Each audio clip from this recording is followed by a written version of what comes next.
They knelt before him, 200 warriors, painted for war, bowing to a 9-year-old boy whose clothes were nothing but rags. Can you imagine a moment so powerful? It defies everything you thought you knew about enemies and heroes. The child stood frozen, dirt still under his fingernails, staring at faces that should have meant his death. But instead of scalping knives, they offered feathers. Instead of war cries, whispered words of honor. The boy who had been kicked by every settler in the territory was now being treated like a chief by their sworn enemies. How does a throwaway orphan become the most respected person in a hostile camp overnight? Stay with Narrative Odyssey to uncover the astonishing truth behind this tale.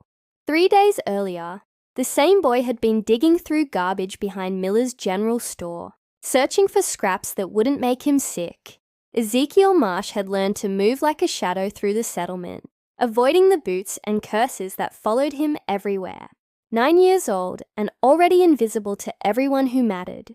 The settlers saw him as a nuisance, a reminder of the cholera outbreak that had taken his parents and left him with nothing but a name carved into a wooden cross. His stomach cramped as he found a half-moldy apple, brushing off the worst parts before taking a careful bite. The taste was bitter, but hunger made everything edible. Through the store's back window, he watched families buying supplies, children clinging to their mothers' skirts while fathers discussed crops and weather. Normal things, safe things, things that belonged to people who had places to sleep at night. "Get away from there, you little rat!" Miller's voice cracked like a whip from the doorway. The storekeeper's face was red with disgust, as if Ezekiel's presence might contaminate his merchandise. "I catch you stealing again. I'll have you whipped in the town square." Ezekiel scrambled backward, clutching the apple core. He hadn't stolen anything, but explanations never mattered. Truth was a luxury for people who had someone to believe them. He ducked behind a stack of empty barrels, waiting for Miller's attention to drift elsewhere.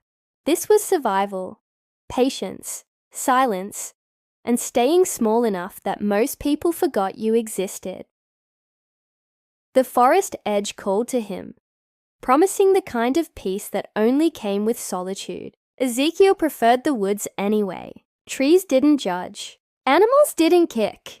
And sometimes, if he was careful and quiet, he could pretend he was an explorer instead of an orphan, mapping territories instead of scavenging for scraps. He slipped between the pines, following a game trail that wound deeper into the wilderness.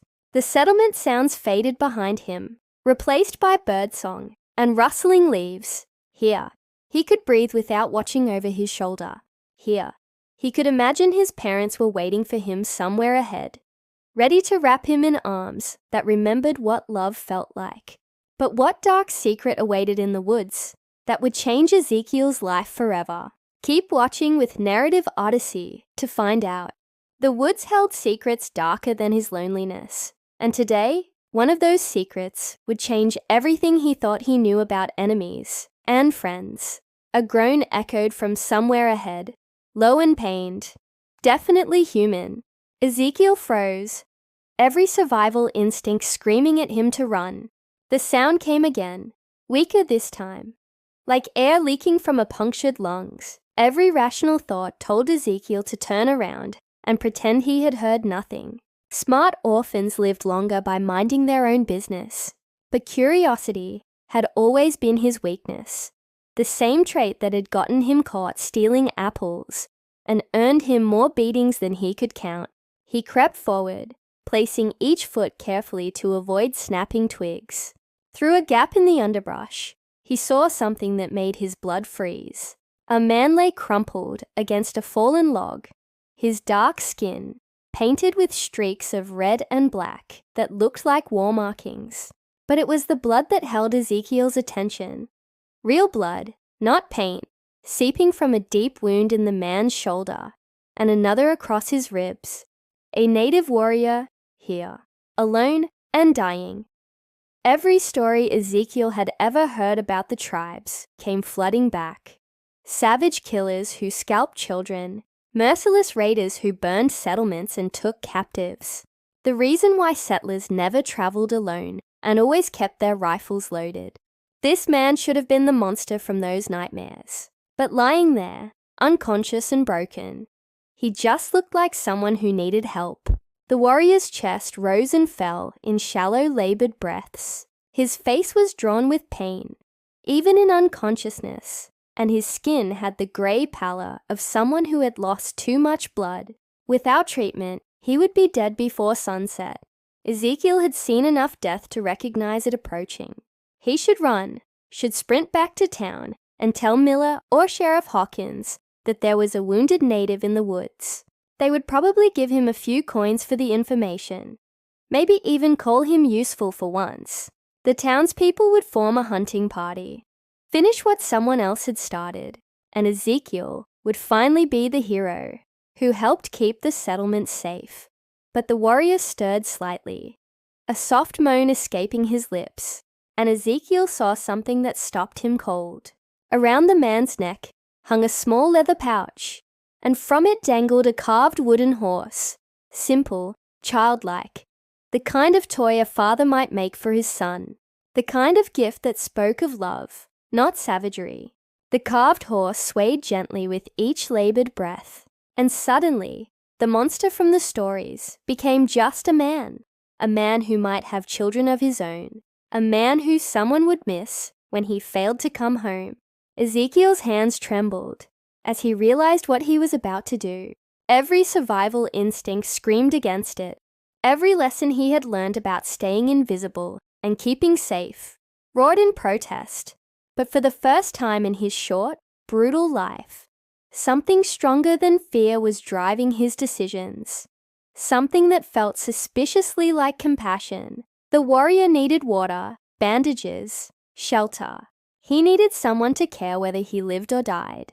And standing there in the growing shadows, Ezekiel made a choice that would echo through both their lives forever. Water first.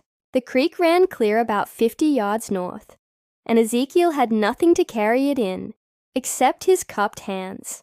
He made 4 trips, dribbling precious drops between the warrior's cracked lips, watching the man's throat work reflexively to swallow.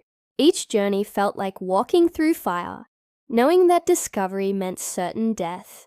The warrior's eyes flooded open during the 4th trip, dark and unfocused with pain and fever. For a terrifying moment, they stared at each other across a gulf of hatred that had been carved by generations of bloodshed. Ezekiel waited for the man to cry out, to call for help, to reveal his presence to whatever other warriors might be searching nearby. Instead, the man whispered something in his native tongue, the words soft and questioning, his gaze fixed on Ezekiel's face, seeming to catalogue every detail of the pale, dirty boy who should have been his enemy. Then his eyes closed again, and his breathing deepened slightly, not dead, just resting, trusting, impossibly, that the child kneeling beside him meant no harm. Ezekiel tore strips from his only shirt, the fabric thin and patched, but clean enough to serve as bandages. The shoulder wound was deep, made by a rifle ball that had passed clean through. The chest wound was shallower, but longer, probably from a knife. Someone had tried very hard to kill this man, and they had nearly succeeded. Working by touch and instinct, Ezekiel pressed the cloth against the worst of the bleeding. The warrior tensed, but did not cry out. His jaw clenched tight against the pain. His hand moved slightly, fingers brushing against Ezekiel's wrist, and the boy realized it was not an accident. It was acknowledgement, a warrior's way of saying thank you to someone who should have been his executioner. As the sun began to set, painting the forest in shades of amber and gold, Ezekiel faced a new problem. The warrior could not be moved, but he could not stay here either. The creek was too close to the main trail, and hunters used this area regularly. By morning, someone would find them both. There was a cave about a quarter-mile deeper in the woods, little more than a depression in the rocks, but enough to provide shelter and concealment. Getting the warrior there would mean supporting most of his weight, a task that seemed impossible given Ezekiel's small frame, but impossible had never stopped him before. Impossible was just another word for the life he had been handed at birth. He managed to get the warrior upright, letting the bigger man lean heavily against his shoulder.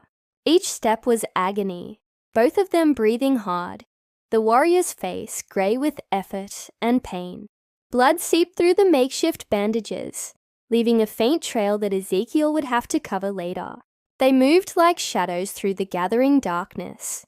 Two outcasts, helping each other survive another day. The cave smelled of old leaves and animal musk, but it was dry and hidden from casual view. Ezekiel settled the warrior against the back wall, arranging pine boughs to make a crude bed. The man's eyes opened again, and this time they were clearer, more aware. He spoke again in his own language, the words carrying a weight that transcended the barrier between them. Then, surprising them both, he switched to broken English. "Why you help Silent Bear?" The question hung in the air, like smoke, demanding an answer that Ezekiel was not sure he could give. The question echoed in the darkness of the cave, and Ezekiel found himself staring into eyes that had seen more battles than he had seen sunrises. Why had he helped? The honest answer was that he did not know. In a world that had shown him nothing but cruelty, something about the wounded warrior had called to a part of himself he had thought was dead.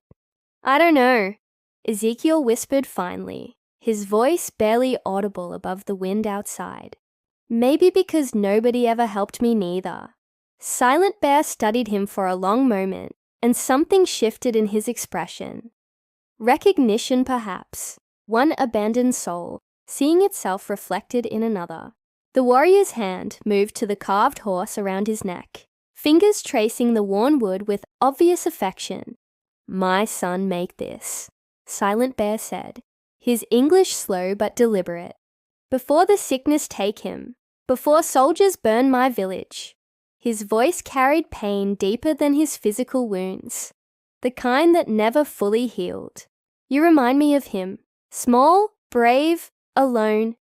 The words hit Ezekiel like a physical blow. Here was a man who had lost everything, just like him. The difference was that Silent Bear's people would mourn their dead, would remember their names, would honor their memory. Ezekiel's parents had been buried in unmarked graves, forgotten by everyone except their son.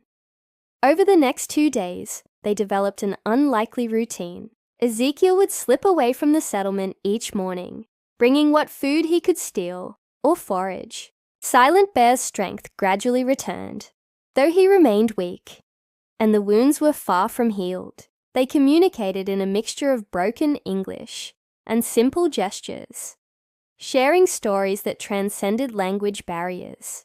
Silent Bear told him about his tribe, about the old ways that were disappearing, as settlers claimed more land each year. He spoke of his wife, killed in the same raid that took his son, and of his father, Iron Wolf, who led their people with wisdom, earned through decades of loss.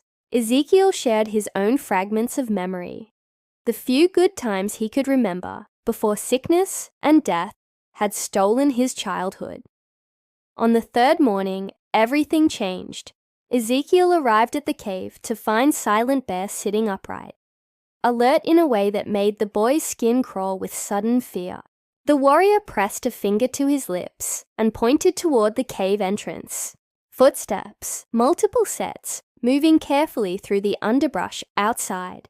"My brothers," Silent Bear whispered, his voice carrying both relief and concern. "They search for me, but they not understand why White Child helped their kin. They think trap, trick." Ezekiel's blood turned to ice water in his veins. If the other warriors found him here, they would assume the worst. A white boy with their wounded leader, deep in the woods, where no innocent child had any business being. They would see treachery where there had been mercy, betrayal where there had been compassion. The footsteps grew closer, and Ezekiel could hear low voices speaking in the tribal language. Silent Bear's jaw, tightened as he listened, understanding words that sounded like thunder to the boy's ears. They say the soldiers who attack me might follow. They say any white they find must die to protect the tribe. Silent Bear met Ezekiel's eyes, and the boy saw his own death reflected there. I cannot stop them if they find you. My word not strong enough against their fear. The voices were almost at the cave entrance now, and Ezekiel realized that the next few seconds would determine whether his act of kindness became his final mistake. The first warrior appeared at the cave entrance, like a shadow-given form, his face painted with black stripes that made his eyes look like holes in his skull. Behind him came two others, all of them armed with rifles taken from fallen soldiers. Their expressions shifted from relief at finding Silent Bear alive to deadly suspicion when they spotted Ezekiel pressed against the cave wall. Words flew between them in their native tongue, sharp and angry. Ezekiel could not understand the language, but he understood the tone. Accusation, betrayal, death sentences passed in syllables that sounded like breaking bones. One of the warriors raised his rifle, the barrel pointing directly at Ezekiel's chest. Silent Bear struggled to his feet, placing himself between the boy and the weapons. His voice cut through their arguments like a blade, commanding and fierce. Despite his weakened state, he spoke rapidly, gesturing toward Ezekiel and then to his own bandaged wounds. The warriors listened, but did not lower their rifles. I tell them you saved my life, Silent Bear said to Ezekiel without turning around. But they say white boy cannot be trusted. They say you wait for soldiers to come. They say better to kill you now than let you bring death to our people. The lead warrior spoke again, his words harsh and final. Silent Bear's shoulders sagged slightly, and Ezekiel knew the verdict before it was translated. They say my judgment is weak from blood loss. They say I cannot see clearly, because grief makes me want to believe good exists in our enemies. Silent Bear's voice carried the weight of a man watching his last hope die. They will take me home and leave your body for the wolves. But then Silent Bear did something that surprised them all. He reached up and lifted the carved horse from around his neck, holding it out toward the warriors. The simple wooden toy seemed to glow in the dim cave light, and the sight of it stopped their arguments cold. Even Ezekiel could feel the power in that moment, the sacred weight of a father's memory. Silent Bear spoke again, his voice lower now, but somehow more commanding. He held the carved horse against his chest, then pointed to Ezekiel. The words that followed were clearly some kind of oath or promise, because the warrior's expressions began to change from anger to uncertainty. I tell them this boy's spirit is like my son's spirit, Silent Bear explained. I tell them the same hands that made this horse would have helped a wounded enemy, because kindness knows no tribe. He looked directly at the lead warrior. I tell them, if they kill this child, they kill my son's memory twice. The warriors exchanged glances, their resolve beginning to waver. The lead warrior lowered his rifle slightly, though he did not put it away entirely. He spoke a single word that sounded like a question. He asked for proof, Silent Bear said. He wants to know what you have done that proves your heart is true. In our tribe, actions speak louder than words or promises. Ezekiel's mind raced. What proof could he offer? He was just an orphan who had done what anyone with a conscience should have done. But then he realized that was exactly the point. In a world where hatred had replaced humanity, simple kindness had become the rarest treasure. Tell them I gave you water when I was thirsty, Ezekiel said quietly. Tell them I gave you my shirt when I was cold. Tell them I risked my life for someone I was taught to fear, because it was the right thing to do, Silent Bear translated, and something shifted in the cave's atmosphere. The warriors began to lower their weapons, though suspicion still clouded their features. The lead warrior stepped forward and spoke directly to Silent Bear, his tone no longer threatening, but deeply curious. He wants to take you to our father, Silent Bear said, and Ezekiel could hear the amazement in his voice. Iron Wolf, must judge your heart for himself. The journey to the tribal camp took most of the day, winding through forest paths that seemed to exist only for those who knew how to see them.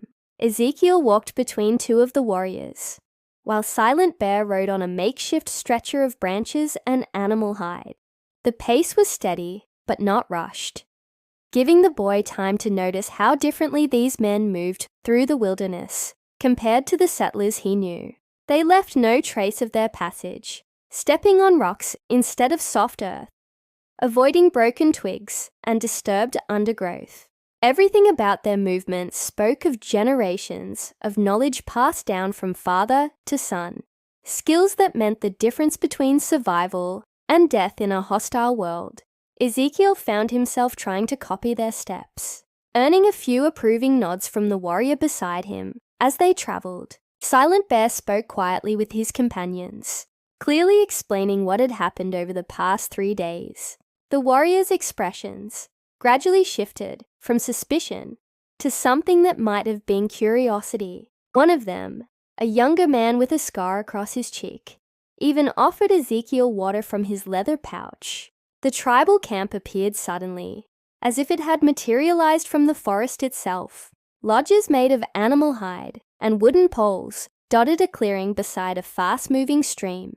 Cooking fires sent thin streams of smoke into the afternoon air, and children played between the structures, while women worked at various tasks. It looked peaceful, normal, nothing like the savage war camp that existed in settler stories.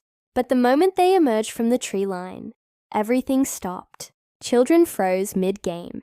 Women looked up from their work. Men reached instinctively for weapons that were never far from their reach. Every eye in the camp fixed on the small white boy walking among their warriors, and the silence that fell was deafening. Silent Bear called out something in their language, his voice, carrying across the camp with the authority of someone accustomed to being heard. Heads turned toward him, relief and joy replacing suspicion, as they realized their missing warrior had returned alive. But the joy faded quickly when they noticed Ezekiel again, and the questions began in earnest. An older woman rushed to Silent Bear's stretcher, her hands fluttering over his wounds, while tears streamed down her weathered cheeks. She spoke rapidly, her voice thick with emotion, clearly his mother or aunt, welcoming home a son she had feared was dead. But when Silent Bear explained Ezekiel's role in his survival, her expression hardened, like cooling metal. She stood slowly and walked directly to Ezekiel, her eyes boring into his soul with an intensity that made him want to disappear. She was small, barely taller than he was, but her presence filled the space around her like a storm front. When she spoke, her English was better than Silent Bear's, each word carefully chosen and precisely delivered. "You are the white child who saved my nephew's life." It was not a question. Her gaze never wavered from his face, as if she were reading secrets written in his features. But white children do not wander deep forest alone. White children do not risk death for red man's life. So I ask you, small one, what are you truly? And why should we not kill you where you stand? The entire camp waited for his answer, and Ezekiel realized that his next words would determine whether he lived to see another sunset. Ezekiel looked around the circle of faces surrounding him, seeing his own death reflected in most of their eyes. These people had no reason to trust him, and every reason to hate what he represented. But Silent Bear had asked him for truth, and truth was all he had left to give. "I'm nobody," he said, his voice barely above a whisper, but somehow carrying to every ear in the camp. "I'm an orphan who sleeps in barns and eats scraps. The people in my settlement wish I would disappear, and maybe I should have. But when I found Silent Bear dying, I couldn't just walk away." The old woman's expression did not change, but something flickered in her eyes. She spoke a few words in her native tongue, and several of the warriors translated for those who had not understood Ezekiel's English. "Why?" she asked simply. Your people and mine have spilled much blood. Your soldiers killed Silent Bear's wife and child. Your settlers take our hunting grounds and poison our streams. Why would you save one of us when your own kind would celebrate his death? The question hung in the air, like smoke from their fires. And Ezekiel felt the weight of generations of hatred pressing down on his shoulders. How could he explain something he barely understood himself? Because he was hurt, Ezekiel said finally, "Because I know what it's like to be alone and afraid." And I saw that same look in his eyes. Because my parents taught me to help people before they died, even if those people don't look like me or talk like me. The old woman studied him for a long moment, then spoke rapidly to the gathered crowd. Arguments broke out immediately, voices rising in heated debate. Some pointed at Ezekiel with obvious hostility, while others seemed to be defending him. Silent Bear tried to speak from his stretcher, but the discussion had taken on a life of its own. Then a new voice cut through the chaos, deep and commanding enough to silence the entire camp instantly. The crowd parted like water before a ship, revealing an elderly man who walked with the slow dignity of age, but the straight spine of a leader who had never been broken. His hair was white as fresh snow, braided with feathers, and small bones that clicked softly as he moved. This could only be Iron Wolf, the tribal chief whose wisdom was legendary, even among the settlers. He approached Ezekiel slowly, his dark eyes taking in every detail of the boy's appearance. When he spoke, it was in English, his voice carrying the careful pronunciation of someone who had learned the language from necessity rather than choice. "I have lived through 60 winters," Iron Wolf said, stopping just beyond arm's reach of the boy. "I have seen white men lie with words sweet as honey while their hearts planned murder. I have watched them make promises they broke before the words finished leaving their mouths. So when my warriors tell me that a white child saved my son's life, I wonder if this is another trick." Ezekiel's throat felt dry as dust, but he forced himself to meet the chief's gaze. "I'm not trying to trick anyone. I just did what felt right." Iron Wolf circled him slowly, like a wolf examining prey, his weathered hands clasped behind his back. "What felt right? You risked your life for a stranger because it felt right. You gave water to an enemy because it felt right. You tended wounds that were made by your own people's weapons because it felt right." With each repetition, the chief's voice grew stronger, and Ezekiel began to realize that something fundamental was shifting in the conversation. "Tell me, small one," Iron Wolf continued, stopping directly in front of him again. "What do you think your people would do to you if they knew you had saved one of us?" The answer came without hesitation, because Ezekiel had already considered this possibility during the long walk through the forest. "They would probably kill me." Iron Wolf nodded slowly, and for the first time, something that might have been approval flickered across his features. "And knowing this, you saved him anyway." Iron Wolf's words echoed across the silent camp, and Ezekiel felt every eye upon him as the chief continued his evaluation. The old man reached into a leather pouch at his belt and withdrew something that made several tribal members gasp audibly. It was another carved wooden horse, identical to the one Silent Bear wore around his neck, but older and more worn from decades of handling. "My grandson made 2 of these before the sickness took him," Iron Wolf said, holding the toy reverently.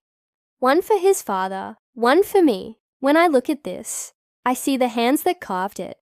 Small hands, kind hands, hands that created beauty instead of destruction." He looked directly at Ezekiel.